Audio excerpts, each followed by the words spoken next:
সর্বোচ্চ সক্ষমতায় এলপিজি আমদানি করতে বেসরকারি এলপিজি ব্যবসায়ীদের আহ্বান জানিয়েছে বাংলাদেশ এনার্জি রেগুলেটরি কমিশন।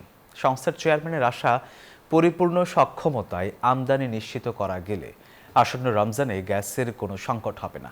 রাজধানীতে LPG operators association of Bangladesh LOAB আয়োজিত অনুষ্ঠানে এসব কথা বলেন তিনি। এ সময় ক্যাবের সভাপতি বলেন, গ্যাস সরবরাহ না করেও গ্রাহকদের কাছ থেকে অন্যায়ভাবে বিল আদায় করছে তিতাস। গত নভেম্বর থেকে শুরু করে রাজধানী সহ দেশের বিভিন্ন অঞ্চলে তীব্র আকার ধারণ করেছে গ্যাস সংকট। অনেক এলাকায় দিনের বেশিরভাগ সময় জ্বলে না রান্নার চুলা।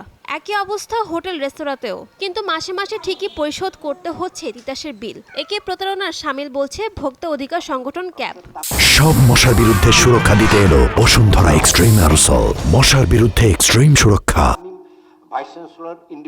ক্যাবের সভাপতি বলেন, তিতাস ঠিকঠাক গ্যাস সরবরাহ করলে এলপিজির উপর এত চাপ পড়তো না। তার অভিযোগ, গ্যাস চুরি ঠেকাতেও তিতাসের কোনো কার্যকর পদক্ষেপ নেই। প্রত্যেকটা আমাদের যারা পাইপলাইনে গ্যাস আছে, কোনো জায়গায় গ্যাস পাওয়া যাচ্ছে না, 1100 টাকা বিল নিচ্ছে। হয় এটা ভোক্তার সাথে প্রতারণা।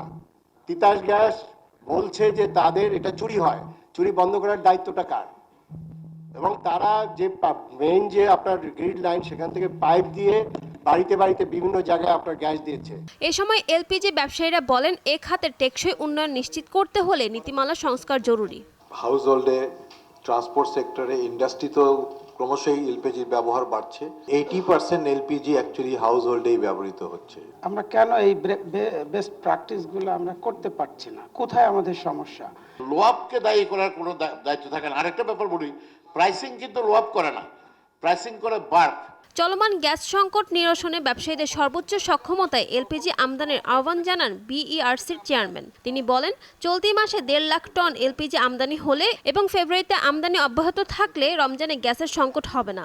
জানুয়ারি, ফেব্রুয়ারি এবং মার্চ পুরো তথ্যটা আমার কাছে আসে নাই, আজ চলে আসবে হয়তো।